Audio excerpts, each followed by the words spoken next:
Hello everybody, welcome back to Will's Mountain Homestead. My name is Wendy and gardening season is just about over. So we have a few peppers that are lingering on our plants, and today I'm going to bring you along with me on probably the worst cooking show on YouTube, but we're going to try it out anyhow and see how it goes.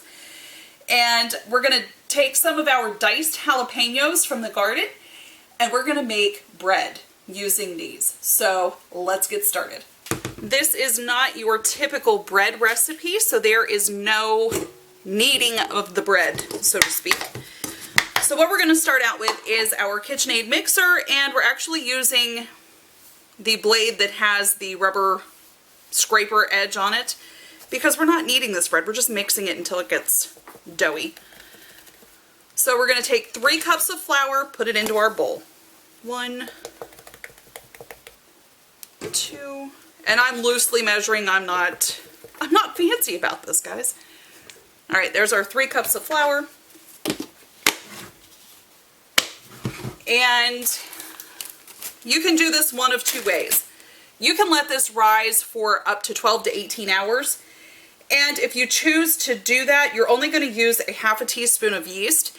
But I'm going to let mine rise for possibly 2 to 3 hours before I bake it. So I'm going to use 2½ teaspoons of yeast. So we're going to go ahead and put that in.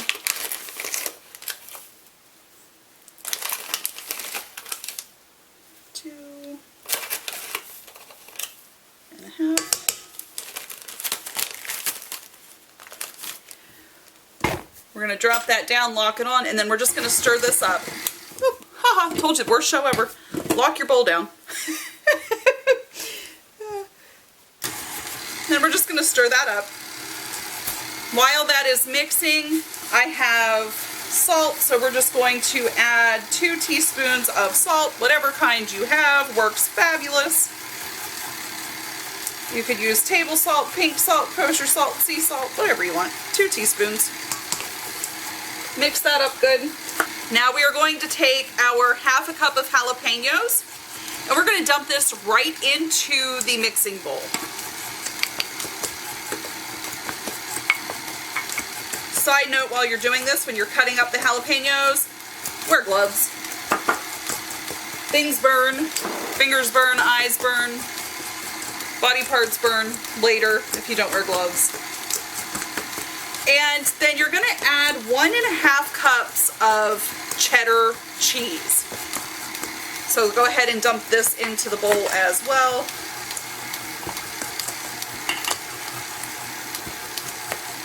And then we're just going to mix that for a little bit here.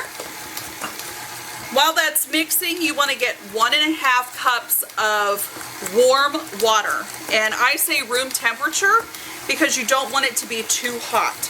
So room temperature water, and you're going to just slowly add this in to the mix here.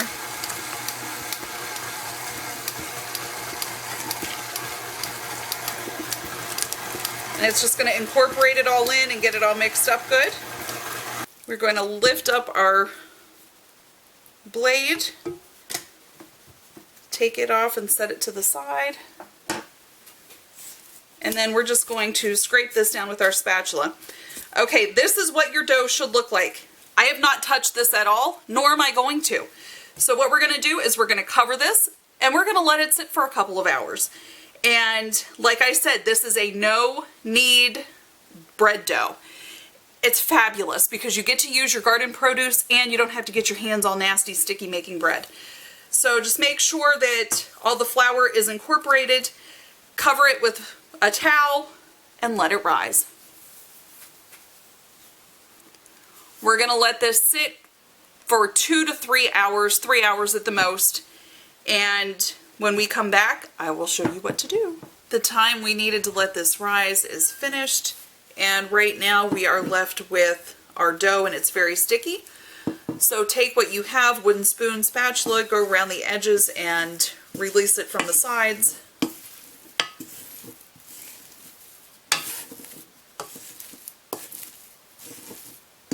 And then what we're going to do is cover this back up with a towel for 45 more minutes. To bake this, I am using a pot that has a lid on it that is oven safe. You can use a Dutch oven, you can use whatever pot you have that can go into the oven. So for us, this is the pot we're going to use, and you're going to put this into the oven while it preheats, and you're going to preheat it at 450 degrees and let it in there until the oven has completely preheated, it beeps, and it's ready to go. So let's do that. 450. All right, guys, my oven is almost up to 450, and please do not forget that this pan is extremely hot. To the top of this, we are going to lay parchment paper. And what we're going to do is take our wet, sticky dough and pour this right on top of our parchment paper, just like that.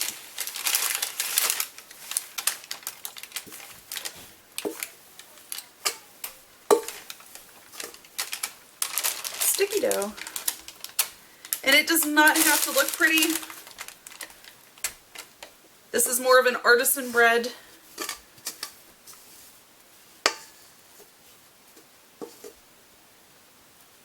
All right. With your hand inside the glove, put the lid on the pan like that. And we're going to bake this with the lid on for 30 minutes. Once the 30 minutes is off, remove the lid and then bake it for an additional 15.